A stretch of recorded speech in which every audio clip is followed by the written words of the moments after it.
അവസരോചിതമായി ഉണരാനും ഉയരാനുമുള്ള ഒരു മനസ്സും അതിനുള്ള ശ്രമവും നമ്മുടെ ഭാഗത്തു നിന്നുണ്ടെങ്കിൽ ഞാൻ വിശ്വസിക്കുന്നു, ഞാൻ ഇത്രയും ഇന്ന് പരാമർശിച്ച ഇത്രയും വിഷയങ്ങളിൽ ഒരു മുന്നേറ്റം നടത്താൻ ഒരു വിഭാഗം ഉസ്താദുമാർ മുന്നോട്ട് വരികയാണെങ്കിൽ മിനിമം 25,000 രൂപയെങ്കിലും ശമ്പളമുള്ളവരായി ഉസ്താദുമാർക്ക് മാറാൻ കഴിയും. എന്നാൽ 5,000 രൂപ പിരിച്ചെടുക്കാൻ പ്രയാസമുള്ള ആ പ്രയാസം പോലും ഈ സമയത്ത് ഈ ക്യാഷ് സമൂഹത്തിൽ നിന്ന് കിട്ടാൻ ഉണ്ടാവുകയുമില്ല. അത്രയേറെ സാധ്യതയുള്ളൊരു മേഖലയാണ് മദ്രസ എന്ന് പറയുന്ന ഈ പ്രൊഫഷണൽ ഇൻസ്റ്റിറ്റ്യൂട്ട്. അതിന് നമ്മളായിട്ട് ട്രഡീഷണൽ എന്ന് പോലും വിളിക്കാൻ പറ്റാത്ത വിധം അതിനെ മാറ്റി നിർത്തുന്ന അവസ്ഥ മാറ്റിയാൽ മതി. മറിച്ച് അതിൻ്റെ ആ അർത്ഥത്തിലും ഭാവത്തിലും നമ്മളതിനെ ഹൃദയത്തോട് ചേർത്ത് പിടിക്കാനും അങ്ങനൊരു സേവനം ചെയ്യാനും നമുക്ക് പറ്റുമെങ്കിൽ മാറും. ഇനിയും സമയം നമ്മുടെ മുമ്പിലുണ്ട്, ഇനിയും അവസരങ്ങൾ നമ്മുടെ മുമ്പിലുണ്ട്. ഈ അവസരങ്ങൾ ഉപയോഗിക്കാൻ നാം സന്നദ്ധമാണെങ്കിൽ തീർച്ചയായും മാറ്റങ്ങൾ നമുക്ക് കാണാം. അതിൽ ഒരു കുട്ടിയെ മുമ്പിൽ നിന്ന് കാണുന്നതിലുപരി ആ കുട്ടിയുടെ ഫാമിലിയെ കൂടെ കണ്ട് സേവനം ചെയ്യാൻ എന്ന് പറഞ്ഞാൽ ഈ കുട്ടിയിൽ മാറ്റം വരിക എന്നതിലുപരി ഈ കുട്ടി ഉൾക്കൊള്ളുന്ന ഫാമിലിയിൽ വരെ മാറ്റം വരിക എന്ന ചിന്തയോടെയാണ് നമ്മുടെ അധ്യാപനം നടക്കേണ്ടത്. അങ്ങനെയാണെങ്കിൽ മാറും, ഇനി ഒരുപാട് മാറും. ആ മാറ്റം ഒരു മദ്രസ ഒരു നാട്ടിൽ നടന്നാൽ ആ നാടിന് മാറ്റം ഇളക്കം തട്ടും, ആ നാട്ടിന് മാറ്റം ഉണ്ടാക്കാൻ കഴിയും. അതിന് നാം കേവലം അധ്യാപകർ എന്ന് വിളിക്കപ്പെടുന്നതിൽ നിന്ന് മാറി ഒരു പ്രൊഫഷണൽ ആയി മാറണം. അതിന് നമുക്ക് കഴിയും, അതിനാവശ്യമായ സേവനങ്ങൾ കിട്ടിയാൽ. ഇവിടെ മദ്രസ ഇൻസ്റ്റിറ്റ്യൂട്ടിൽ വരേണ്ട പ്രധാന ഒരു ഘടകമാണ് സ്റ്റാഫ് എംപവർമെൻറ്റ് പ്രോഗ്രാം. അതായത് കുറേ ക്ലാസ്സുകൾ എടുക്കുന്നതിന് പകരം ഈ മദ്രസയിലെ ഓരോ ക്ലാസ്സിലും നടക്കുന്ന റിയൽ ആക്ടിവിറ്റീസ്, റിയൽ എക്സ്പീരിയൻസ്, അതിനെ മുന്നിൽ നിർത്തിയിട്ട് ഈ ക്ലാസ്സിൽ മാറ്റം വരുത്താൻ പറ്റുന്ന രീതിയിൽ പരിശീലന പ്രോഗ്രാം നടക്കണം. നിലവിൽ നടക്കുന്ന ഏതെങ്കിലും പരിശീലന പ്രോഗ്രാമുകളെ ഇകഴ്ത്തുകയോ രണ്ടാം നമ്പറായി കാണുകയോ ചെയ്യരുത്. പക്ഷെ എന്തു വേണം, നമുക്ക് നമ്മുടെ ക്ലാസ് റൂമിൽ അനുഭവിക്കുന്നതിനെ തന്നെ പറഞ്ഞ് പരിഹരിച്ച് മുന്നോട്ട് കൊണ്ടുപോകാൻ പറ്റുന്ന രീതിയിൽ കാര്യങ്ങൾ നടന്നാൽ ഇൻഷാ അല്ലാഹ് വൻ വിപ്ലവം ഉണ്ടാക്കാൻ പറ്റും, വലിയ മാറ്റം ഉണ്ടാക്കാൻ പറ്റും. അത് ഞാനിപ്പോൾ പറഞ്ഞതുപോലെയുള്ള ഒരു റിഫാറ്റ്, ഒരു സ്റ്റാൻഡേർഡ്, ആ സ്റ്റാൻഡേർഡിലേക്ക് നമുക്കതിനെ കൊണ്ടുവരാൻ കഴിയും. അതുകൊണ്ട് ഇൻഷാ അല്ലാഹ് ഹാപ്പി സോൺ അതിനു വേണ്ടി സംവിധാനിച്ച ഒരു സംവിധാനം കൂടിയായിരുന്നു മദ്രസ പ്രൊജക്റ്റ്. ഞാൻ ഈ പരാമർശിച്ചതിലെ എല്ലാ മൂല്യങ്ങളും ഉൾക്കൊള്ളുകയും അതോടൊപ്പം പാരൻസിനെ എംപവർ ചെയ്യുന്ന, ഉസ്താദുമാരെ എംപവർ ചെയ്യുന്ന, മാനേജ്മെൻറ്റിന് ട്രെയിനിങ് കൊടുക്കുന്ന, എല്ലാം ഒന്നിച്ച് നടത്തുന്ന, അതോടൊപ്പം പൂർവ്വ വിദ്യാർത്ഥികൾക്ക് പ്രത്യേകം ട്രെയിനിങ് കൊടുക്കുന്ന, എല്ലാം ക്ലബ് ചെയ്തിട്ടുള്ളൊരു സിസ്റ്റം, അതാണ് മദ്രസ പ്രൊജക്റ്റ്. ഈ മദ്രസ പ്രൊജക്റ്റ് ഒരു സ്ഥലത്ത് കൃത്യമായി ഉപയോഗപ്പെടുത്തപ്പെട്ടാൽ ഞാനിപ്പോൾ പറഞ്ഞതുപോലെ ശമ്പളത്തിൽ മാറ്റം വരുത്താൻ കഴിയും. അതുപോലെ സമൂഹത്തിൽ വരുന്ന മാറ്റം, ആവശ്യമായ മാറ്റം അതുണ്ടാക്കാൻ കഴിയും. അതിന് ഇത്തരം വളരെ ഊർജ്ജസ്വലരായ ഒരു വിഭാഗം പണ്ഡിതന്മാരുടെ മുമ്പിൽ ഈ ഒരു ആശയം വെച്ചാൽ അത് വലിയൊരു ചലനത്തിന് വിധേയമാകും എന്ന പ്രതീക്ഷയുള്ളത് കൊണ്ടുകൂടിയാണ് ഇങ്ങനൊരു സമൂഹത്തിൻ്റെ മുമ്പിൽ ഞാൻ ഈ ആശയം വെക്കുന്നത്. അത് ഏറ്റുപിടിക്കാനും അത് ഉയർത്തിക്കാണിക്കാനും എല്ലാവർക്കും കഴിയും. എല്ലാവർക്കും കഴിയട്ടെ എന്ന പ്രതീക്ഷയും മുന്നിൽ വെക്കുന്നു. നിങ്ങൾക്ക് ഇനി എന്തെങ്കിലും ഇടപെടാനുണ്ടെങ്കിൽ ഇടപെടട്ടോ, നിങ്ങളെ സമയം. സാങ്കല്പികമായിട്ട് പറയാം. അതായത് ഇപ്പോൾ നമ്മുടെ മദ്രസയിൽ രാവിലെ 7 മണിക്ക് ട്യൂഷൻ, അങ്ങനെ ട്യൂഷന് കുട്ടികൾ മദ്രസയിലൊക്കെ 10-30 മിനിറ്റൊക്കെ വളരെ കിട്ടുള്ളൂ. അങ്ങനെ ഈ ട്യൂഷൻ്റെ പരീക്ഷ ഉള്ളതുകൊണ്ട് ഒരു കുട്ടി എന്ത് ചെയ്ത് മദ്രസയിൽ വരാതെ ട്യൂഷൻ്റെ പരീക്ഷയ്ക്ക് പോകും. അപ്പം ഞാൻ പറഞ്ഞ് നിങ്ങൾക്ക് വിജ്ഞാനത്തോടാണ് താല്പര്യം, ആഗ്രഹത്തിനോട് താല്പര്യം, അതുകൊണ്ട് നിങ്ങൾ ഇനി ആവശ്യം ഉണ്ടാക്കണ്ട, മനസ്സ് പറഞ്ഞേക്കണ്ട എന്ന് ഞാൻ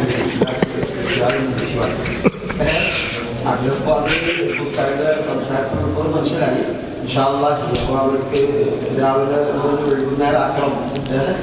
അപ്പം അങ്ങനത്തെ ഒരു സാഹചര്യമാണ് നമുക്ക് കുട്ടികളെ ഈ ട്യൂഷൻ എന്ന് പറഞ്ഞാൽ അത് എൻ്റെ അഭിപ്രായത്തിൽ അത് ഇവർ ആസൂത്രിതമായിട്ട് ചെയ്യാണോ എനിക്ക് പക്ഷേ രാവിലെ വിഷയം വൈകുന്നേരത്തെ വിഷയം ഏതായാലും കുറച്ച് സമയം മനസ്സിലാക്കാം. അതിന് എന്തെങ്കിലും ഒരു സംവിധാനം നമുക്ക് മദ്രസ സംവിധാനത്തിനോട് അതിപ്പോൾ ഒരു എൻ്റെ മനസ്സിന് ഒരു ആസൂത്രിതമായിട്ടുള്ളതാണ്. കാരണം രാവിലത്തെ ടൈമല്ലേ പോകുന്നു, വൈകുന്നേരം ട്യൂഷൻ. പിന്നെ കുട്ടികൾക്ക് എന്ത് ചെയ്യാം, രക്ഷിതാക്കൾക്ക് അത് മതിയാകും. അങ്ങനത്തെ ഒരു അവസ്ഥ എന്താണെന്നുള്ളത് പറയട്ടെ. അതിൽ നമ്മളൊരിക്കലും ആസൂത്രിതമായ ശ്രമം എന്നൊന്നും പറയരുത്, അങ്ങനൊന്നുമില്ല. നമ്മൾ ആദ്യം ശ്രദ്ധിക്കേണ്ടത് ഈ മദ്രസ തകർക്കാൻ വേണ്ടി ട്യൂഷൻ അവർ ചെയ്യുന്നത് അവർക്ക് ക്യാഷ് കിട്ടാൻ മാത്രമാണ്. ട്യൂഷൻ അവർ സംഘടിപ്പിക്കുന്നത് ക്യാഷ് കിട്ടണം, അതിനെ രക്ഷിതാക്കളെ ആകർഷിക്കണമെങ്കിൽ പരീക്ഷയൊക്കെ വെച്ചാലാണ് ഗൗരവമുണ്ടെന്ന് ചിന്തിക്കുക.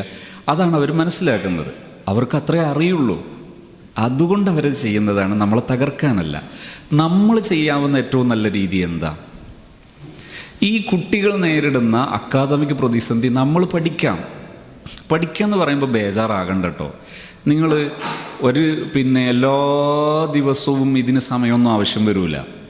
എന്ത് ചെയ്താൽ കുറച്ച് കാലം, ഒരു കുറഞ്ഞ സമയം. അത് എത്രാം ക്ലാസ് ഉസ്താദിൻ്റെ പരാമർശിക്കുന്ന ക്ലാസ് 9. എത്ര കുട്ടികളുണ്ടാവും? 5 കുട്ടികൾ പോട്ടെ. നിങ്ങളൊരു 15 കുട്ടികളെ കൂട്ടിക്കോ. മാഷാ അല്ലാഹ്. പിന്നെ 15 കുട്ടികളുണ്ടെന്ന് കൂട്ടുക. ഈ 15 കുട്ടികളുള്ളൊരു ക്ലാസ്സിൽ ഒരു കുട്ടിയെക്കുറിച്ച് പഠിക്കാൻ ഒരു ദിവസം എടുക്കുക. അങ്ങനെയാണെങ്കിൽ 15 ദിവസം കൊണ്ട് നമുക്ക് ആ പഠനം പൂർത്തിയാക്കാം. അതിലെന്താ വേണ്ടത്? ഈ കുട്ടിക്ക് അക്കാദമിക് പഠനത്തിൽ എന്തൊക്കെ തകരാറുണ്ട്, ഇത് പഠിച്ചിട്ട് നമുക്ക് പരിഹരിച്ചു കൊടുക്കാം. എങ്ങനെയൊക്കെ പരിഹരിക്കാം? 1, നമ്മുടെ മദ്രസയിൽ തന്നെ ഉസ്താദുമാരുണ്ട്. 1, എല്ലാവരും വേണ്ട. 2, നമ്മുടെ മദ്രസയിൽ നിന്ന് തന്നെ പഠിച്ചിറങ്ങിയ പൂർവ്വ വിദ്യാർത്ഥികളുണ്ട്, അവരെ ഉപയോഗിക്കാം. 3, ഇതൊന്നുമില്ലാതെ നിങ്ങൾക്ക് ഇഷ്ടം പോലെ യൂട്യൂബ് ക്ലാസ്സസ് എന്തിന് കിട്ടാനുണ്ട്? ഇവർ നേരിടുന്ന പ്രതിസന്ധികൾ പഠിപ്പിക്കാൻ പറ്റുന്നത് കിട്ടണം. 4, ചെറിയ കഴിവുകളുണ്ടെങ്കിൽ നിങ്ങൾക്ക് AI ഉപയോഗിച്ചിട്ട് ഈ കുട്ടികൾ നേരിടുന്ന പ്രതിസന്ധി ഏത് ക്ലാസ്സിലാണോ, ഏത് സബ്ജക്റ്റിൽ, ഏത് വിഷയത്തിൽ, ഏത് പാഠത്തിൽ ആണോ അത് പരിഹരിച്ചു കൊടുക്കാൻ വരെ പറ്റും. അത് പരിഹരിച്ചാൽ തീരുന്നതാണ് പലപ്പോഴും ഈ കുട്ടിയുടെ പ്രശ്നം. ഇനി ഇതിന് മദ്രസ പ്രൊജക്റ്റ് എന്ന പേരിൽ എങ്ങനെയാണ് ഫലപ്പെടുന്നതെന്ന് കൂടി പറയാം. നമ്മൾ ഇത്തരം രക്ഷിതാക്കളോട് നമ്മൾ ചോദിക്കും, നിങ്ങൾക്ക് ഈ കുട്ടിയുടെ പ്രശ്നം പരിഹരിക്കണം താല്പര്യമുണ്ടോ? ഉണ്ട് എന്നാ പറഞ്ഞാൽ നിങ്ങളൊരു കാര്യം ചെയ്യണം. നിങ്ങളെ ക്ലാസ് ടീച്ചറോട് പറയണം, ഈ കുട്ടിയുടെ കാര്യം മദ്രസയിലെ ഒരു ഉസ്താദ് അദ്ദേഹം നിങ്ങളെ കണക്ട് ചെയ്യുമ്പോൾ ഈ കുട്ടി നേരിടുന്ന പ്രതിസന്ധികളും പ്രശ്നങ്ങളൊക്കെ നിങ്ങൾ ആ ഉസ്താദിനോട് പറഞ്ഞു കൊടുക്കുക. ഇത് രക്ഷിതാവ് ആരോട് പറയണം? ക്ലാസ് ടീച്ചറോട് പറയണം. ക്ലാസ് ടീച്ചറെ നമ്മൾ കണക്ട് ചെയ്യുന്നു വളരെ നല്ല സ്വഭാവത്തിൽ.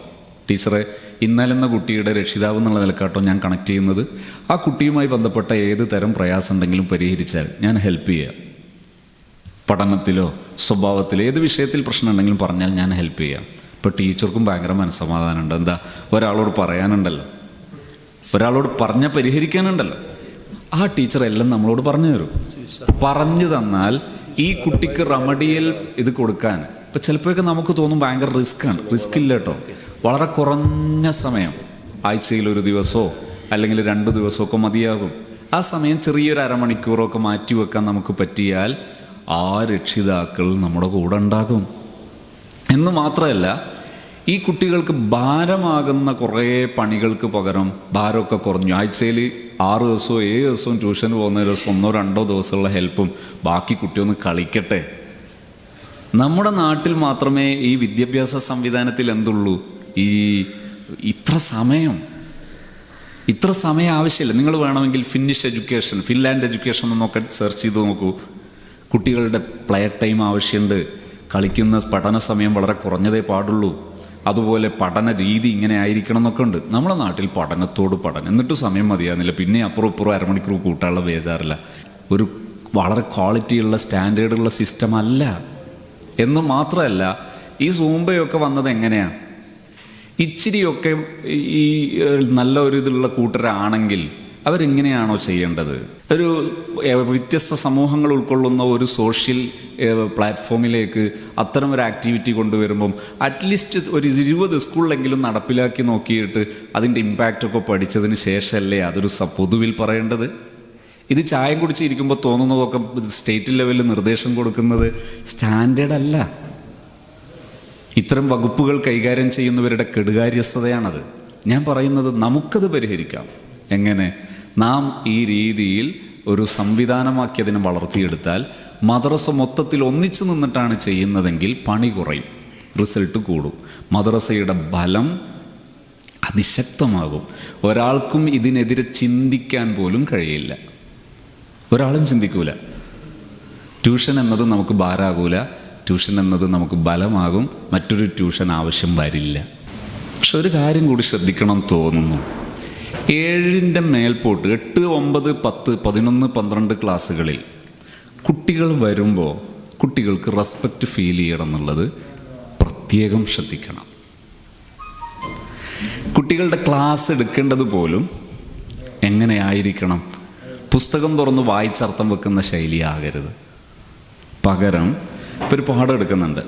ആ പാഠം ഞാൻ നേരത്തെ സൂചിപ്പിച്ചതുപോലെ ആദ്യം വിഷയം ചർച്ച ചെയ്യുന്നു, ആ വിഷയം പഠന വിധേയമാക്കുന്നു.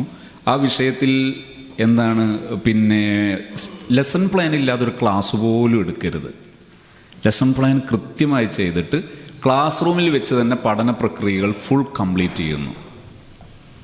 അങ്ങനെയാണ് പഠിക്കേണ്ടത്. അതിൽ ഒരു കുട്ടി 8, 9, 10 ക്ലാസ്സുകളിലൊക്കെ വരുമ്പോൾ മദ്രസ കൊണ്ട് നടക്കുന്നവരാക്കി അവരെ വളർത്തണം. മദ്രസയുടെ പ്രധാനപ്പെട്ട സംഗതികളൊക്കെ നോക്കുന്നവരും നടത്തുന്നവരുമാക്കിയിട്ട് മുതിർന്ന കുട്ടികളെ വളർത്തണം. അങ്ങനെ വളർത്തിയാൽ മദ്രസയിൽ അവർ നിറഞ്ഞു നിൽക്കും. എപ്പോഴും അവർ മദ്രസയിൽ നിറഞ്ഞു നിൽക്കും. നമുക്ക് പണി കുറയും. പക്ഷെ നമ്മളത് പഠിക്കണം. എന്ത് ചെയ്യരുത്? ചിലരൊക്കെ എല്ലാം വിട്ടുകൊടുക്കുന്നവരായി മാറരുത്. എപ്പോഴും ഖൈറുൽ ഉമൂരി ഔസത്തുഹ, അതായത് എല്ലാം കുട്ടികൾ എന്നാകരുത്. കുട്ടികൾക്ക് കൊടുക്കേണ്ട ഡയറക്ഷനുകൾ തേദീപൊക്കെ കൃത്യമായി വേണം. അതോടൊപ്പം കുട്ടികൾ ബഹുമാനിക്കപ്പെടണം, കുട്ടികൾ പരിഗണിക്കപ്പെടണം. ക്ലാസ് റൂമിലെ അപ്രോച്ച് വളരെ റെഡിയായാൽ, പ്രത്യേകിച്ച് മുതിർന്ന ക്ലാസ്സുകളിൽ ഈ ഒരു ശൈലി പ്രത്യേകം ശ്രദ്ധിച്ചാൽ കുട്ടികൾ കറക്റ്റ് ക്ലാസ്സിൽ വരും. പഠിക്കുന്ന കാര്യങ്ങൾ അവർ പ്രയോഗവൽക്കരിക്കും. മുതിർന്ന ക്ലാസ്സിൽ ശ്രദ്ധിക്കേണ്ട പ്രധാനപ്പെട്ട ഒന്നാണ് അവർക്ക് റെസ്പെക്റ്റ് ഫീൽ ചെയ്യണം. എന്നാൽ അവർ ക്ലാസ്സിൽ കൃത്യമായി വരും. അതുപോലെ 1-2 കാര്യങ്ങൾ കൂടി പൊതുവായത് ഞാൻ പറഞ്ഞു നിർത്തുന്നു. ക്വാളിറ്റി ടൈം 2 രീതിയിൽ ക്ലാസ്സിൽ ഉപയോഗിക്കണം. ഒന്ന് ഇൻഡിവിജ്വൽ, മറ്റൊന്ന് ഗ്രൂപ്പ്. ഇൻഡിവിജ്വൽ എന്ന് പറഞ്ഞാൽ ഇപ്പോൾ 15 കുട്ടികളുള്ള ഒരു ക്ലാസ്സിൽ ഒരു നിശ്ചിത കാലത്തിനിടയിൽ, ഒരു മാസത്തിനിടയിൽ ഓരോ കുട്ടിക്കും പ്രത്യേകം ഉസ്താദ് സമയം കൊടുക്കണം. പ്രത്യേകം. അതും റിസ്ക് ആണെന്ന് ചിന്തിക്കേണ്ടതില്ല. ഒരു മാസത്തിൽ തീർത്താൽ മതി. ഒരു മാസത്തിനിടയിൽ എല്ലാവർക്കും കൂടുതൽ സമയം വേണ്ടി വരില്ല. കുറഞ്ഞ കുട്ടികൾക്ക് കൂടുതൽ സമയം വരും. ബാക്കിയുള്ള കുട്ടികൾക്ക് എന്തൊക്കെയാണ് മോനെ വിശേഷം, എന്തുണ്ടെങ്കിലും ഉസ്താദിനോട് പറയട്ടോ, ഉസ്താദ് കേൾക്കാൻ റെഡിയാണ്. ഇത് മതി. ഗ്രൂപ്പായിട്ട് എന്താ, ഒരാഴ്ചയിൽ ഒരു ദിവസം ഒരു 10 മിനിറ്റ്, ഈ 10 മിനിറ്റ് കുട്ടികളോട് പറയാം, നിങ്ങൾക്ക് എന്തും പറയാനുള്ളതാട്ടോ, എന്തും തുറന്ന് സംസാരിക്കാം. ഉസ്താദിനെ കുട്ടികൾക്ക് പേടിയാകരുത്. പേടി ഈ പ്രാന്തം നായെ, തെരുവ് നായെ, അതുപോലെ പാമ്പിനെ, ഇതിനൊക്കെ പേടിക്കാം. ഉസ്താദിനെ പേടി ഉണ്ടാകരുത്. ഉസ്താദിനോട് ഇഷ്ടമാണ് ഉണ്ടാകേണ്ടത്.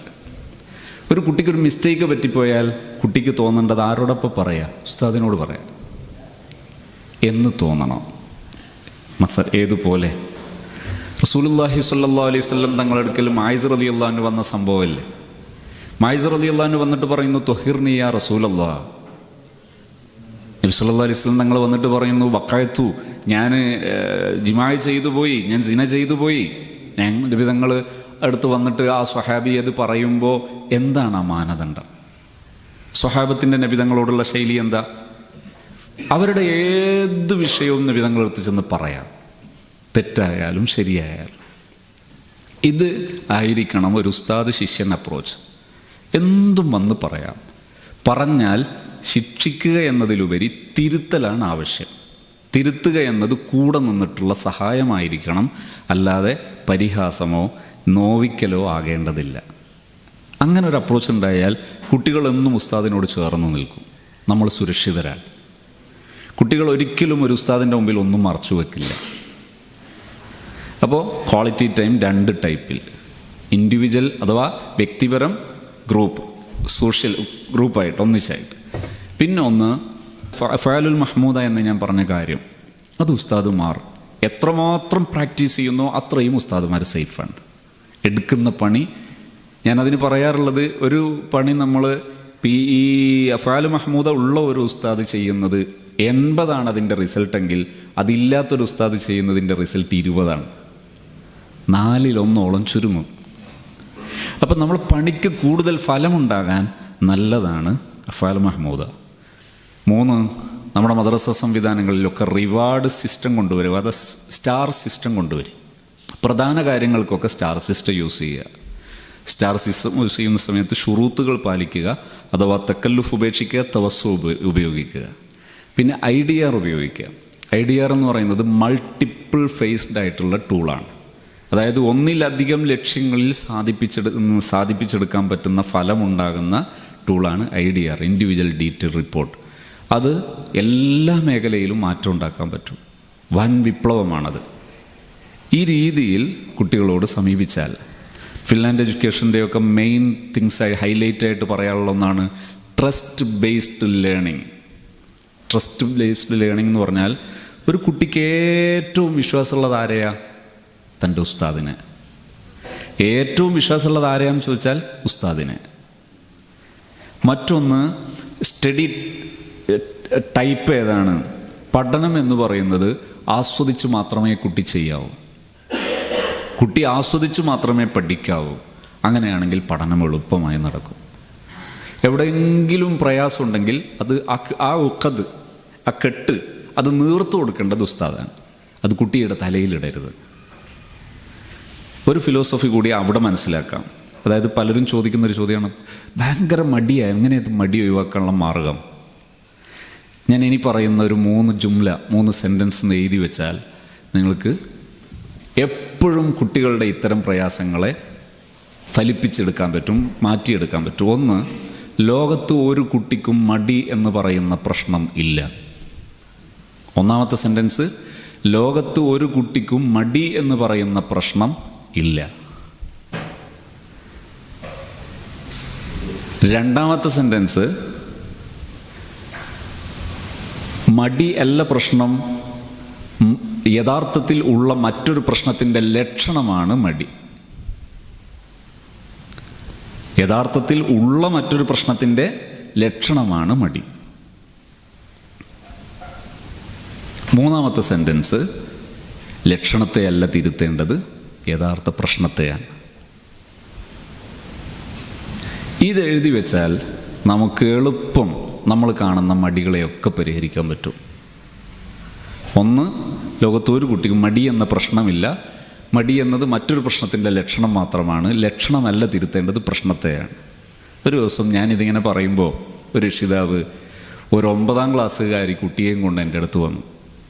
അപ്പോൾ ഇയാൾ എന്നോട് ചോദിച്ചു, സാറേ ഞാൻ വേറൊരു കുട്ടിയും കൊണ്ട് വന്ന എല്ലാ പ്രശ്നമൊക്കെ തീർന്നു, ഇപ്പം എൻ്റെ മുന്നിലുള്ളത് ഈ മകളാണ്.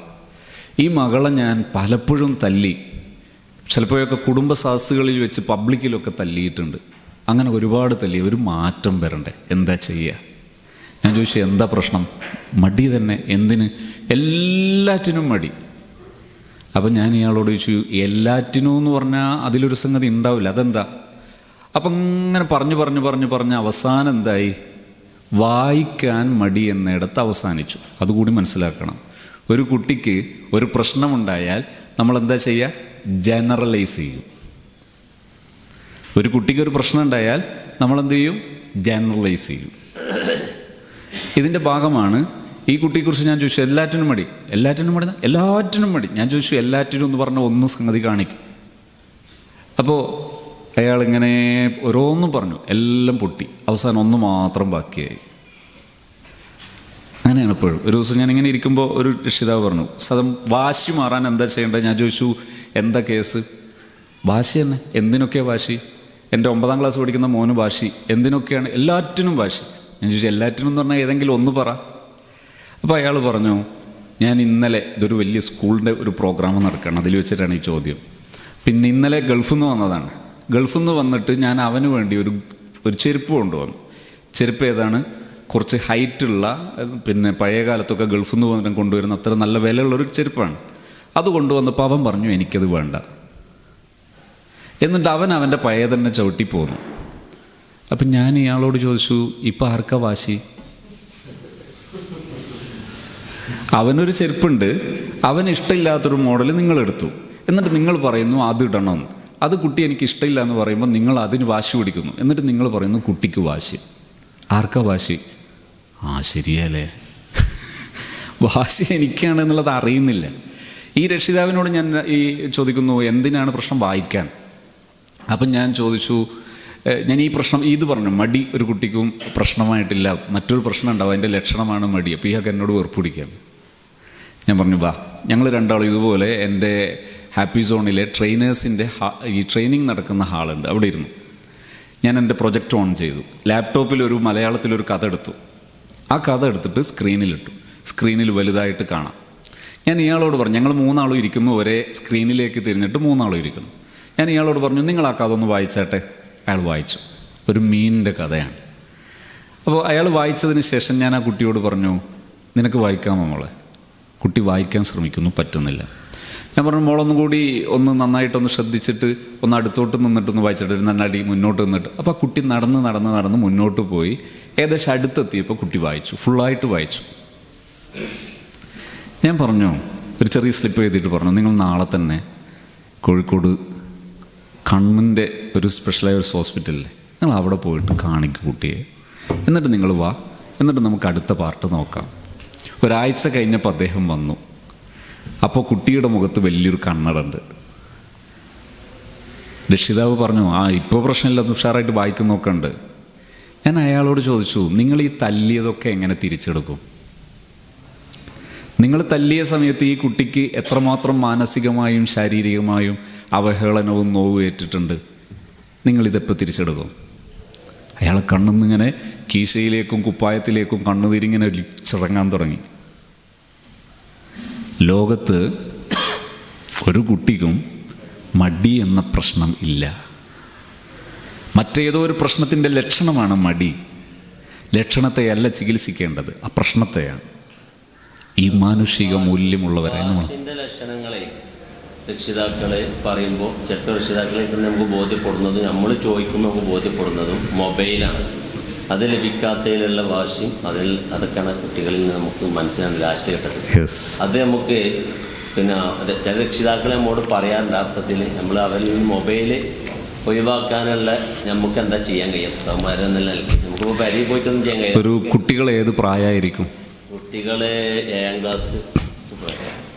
രക്ഷിതാക്കളോട് പറയേണ്ടത് ഒന്ന്, നമ്മുടെ PR ഇല്ലേ, ഞാനിപ്പോൾ പറഞ്ഞ അഫ്വാൽ മഹ്മൂദ് അല്ലേ, അത് അവരുടെ സാഹചര്യത്തിലേക്ക് പഠിപ്പിച്ചു കൊടുക്കുക. ഒന്ന്, പെരുമാറ്റ രീതി രക്ഷിതാവിനെ ആദ്യം പഠിപ്പിക്കുക.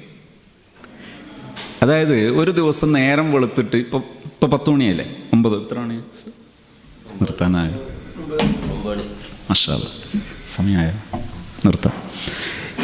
ഇന്ന് നേരം വെളുത്ത് ഇപ്പോൾ 5 മണി മുതൽ ഈ 9 മണി വരെയുള്ള 4 മണിക്കൂർ രക്ഷിതാവ് നമ്മളെ മുമ്പിലിരിക്കുന്നു.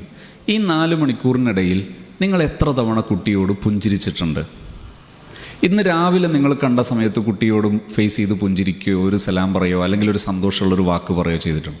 അതിനെന്തൊരു കാരണം വേണ്ടേ? ഒരു കാരണവും വേണ്ട.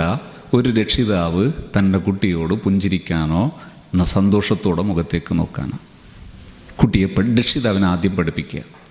രണ്ടാമത് രക്ഷിതാവിനോട് പറയേണ്ടത് നിങ്ങൾ മൊബൈൽ കൊടുക്കാതിരിക്കുക. പക്ഷേ എന്തുണ്ടാകരുത്? ഇമോഷണൽ ആകരുത്. അതിന് പറയാ ഫേം ആവുക, ഫേംനെസ്സോടുകൂടെ പെരുമാറുക. ഫേംനെസ് വിത്തൗട്ട് ആങ്കർ, ദേഷ്യമില്ലാത്ത നിലപാട്.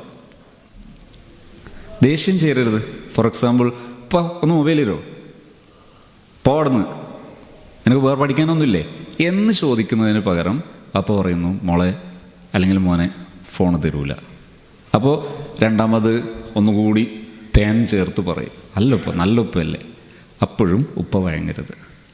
അപ്പോൾ കുട്ടി ദേഷ്യപ്പെട്ടു. അല്ലെങ്കിൽ ഉപ്പാക്ക് എന്നോട് തീരെ സ്നേഹമില്ല, നിങ്ങൾ മറ്റാൾക്ക് കൊടുക്കുമല്ലോ, അപ്പോഴും ഉപ്പ എന്ത് ചെയ്യരുത്, ചൂടാക്കരുത്.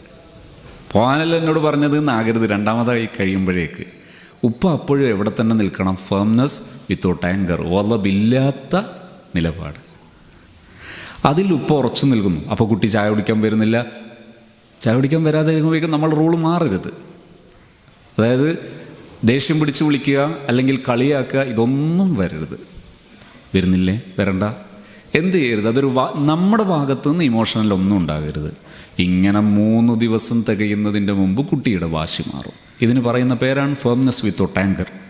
Firmness is A love language.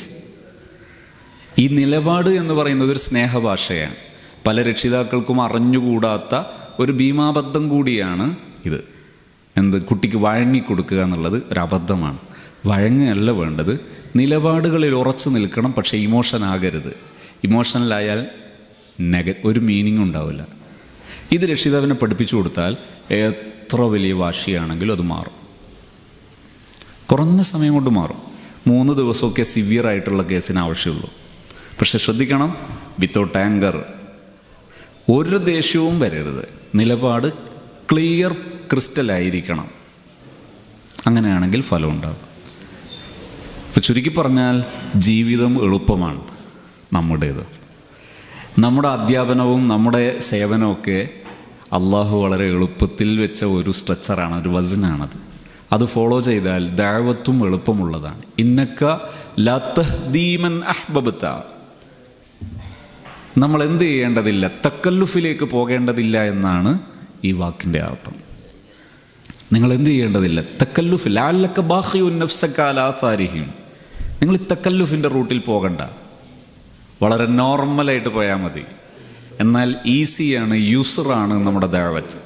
ഈ യൂസറിൻ്റെ മാർഗം സ്വീകരിക്കുകയാണെങ്കിൽ താലീമും വളരെ എളുപ്പമാണ്. അത് വലിയ റിസൾട്ടുള്ള വിഭവസമൃദ്ധമായ ഒരു സേവന ലോകമാണ്. അള്ളാഹു അത് നേടിയെടുക്കാൻ നമുക്ക് തൗഫീഖ് നൽകുമാറാകട്ടെ. ഒറ്റ ബറക്കത്തിന് വേണ്ടി ചെറിയൊരു സംഭവം മാത്രം പറഞ്ഞ് ഞാൻ എൻ്റെ സംസാരം നിർത്തുന്നു. ബഹുമാനപ്പെട്ട സഈദ് ബിൻ ആമിർ ജുംഹി റളിയല്ലാഹു അൻഹു മഹാനവറുകൾ ഒരു ദിവസം കൂഫയിലെ ഭരണാധികാരിയായിട്ടിരിക്കുമ്പോൾ, ഉമർ റളിയല്ലാഹു അൻഹു ആണ് ഭരണാധികാരി, ഖലീഫ. ബഹുമാനപ്പെട്ടവർ വന്നു. അങ്ങനെ സഈദ് റളിയല്ലാഹു അൻഹുവിനെ കുറിച്ച് അഭിപ്രായം ചോദിച്ചു.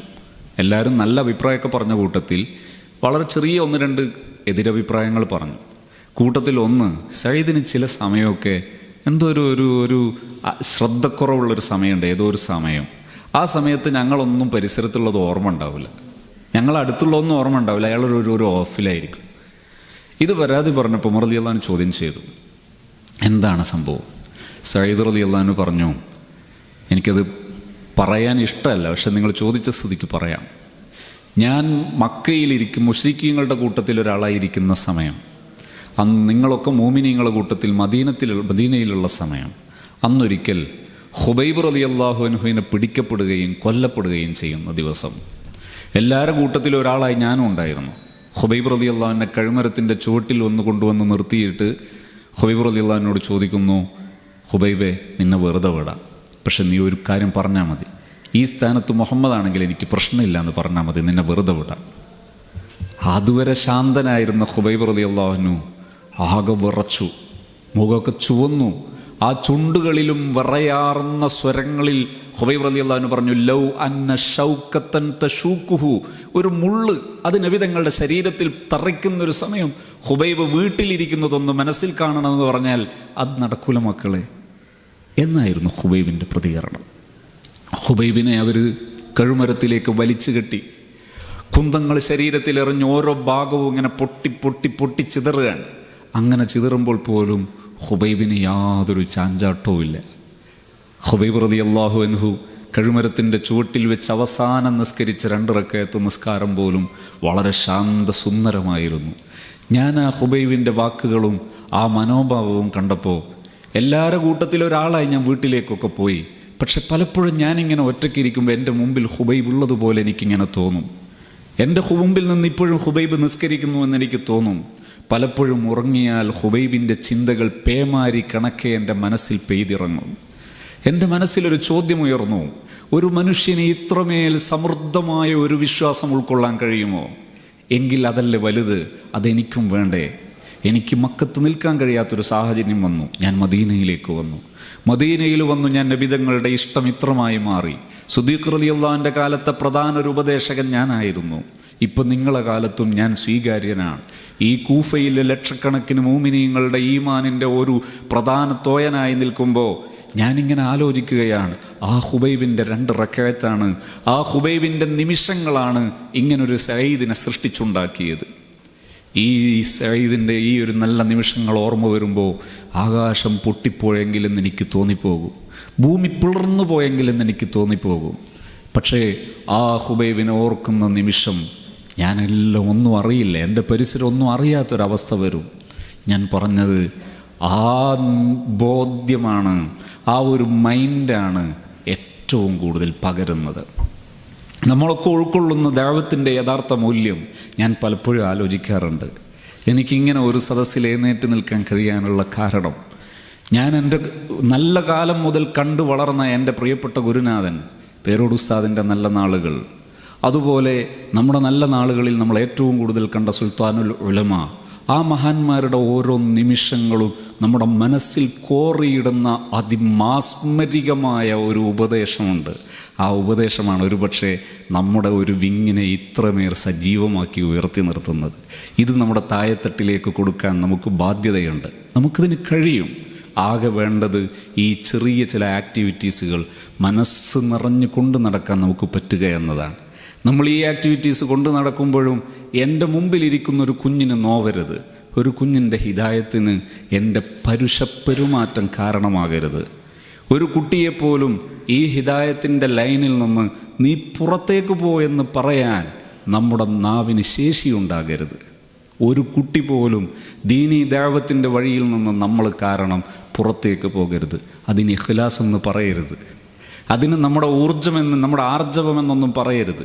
നമ്മളെപ്പോഴും നമ്മുടെ മുമ്പിലിരിക്കുന്ന ഓരോ കുട്ടിയുടെയും ഹിദായത്തിൻ്റെ വഴികൾ കാണുകയും അവരെത്ര മോശമായ പശ്ചാത്തലമുള്ള ക്യാമ്പസിലേക്ക് ചെന്നാലും ആ ക്യാമ്പസിലെ സൗഹൃദങ്ങൾക്ക് നടുവിൽ നിന്നുകൊണ്ട് ഇസ്ലാമാണ് ശരിയെന്ന് ജീവിതം കൊണ്ട് ഉറക്കെ പറയാൻ അവർക്ക് പറ്റണം. അതിന് നമ്മളാണ് അവരുടെ അവലംബം നമ്മളാണ്.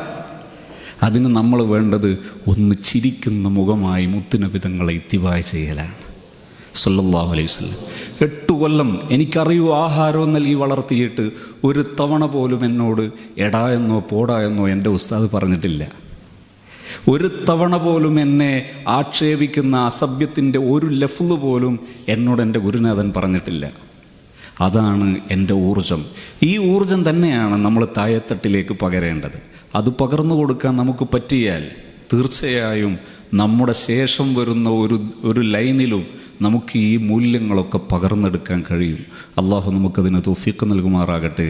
നമ്മുടെ പ്രിയപ്പെട്ട ഉസ്താദുമാർ, മാതാപിതാക്കൾ, നമ്മുടെ കൂട്ടുകുടുംബം, നമ്മുടെ ശിഷ്യന്മാർ, നമ്മുടെ മുഹിബ്ബീങ്ങൾ, ദീനീ ദഅവത്തിൽ നമ്മുടെ കൂടെ നിൽക്കുന്ന അനേകം കൂട്ടുകാർ, അള്ളാഹു നമുക്കെല്ലാവർക്കും ഈ ഹിദായത്തിൻ്റെയും തഖ്വയുടെയും വഴി ധാരാളമായി അവലംബിക്കാനും അത് ആസ്വദിക്കാനും തൗഫീഖ് നൽകുമാറാകട്ടെ.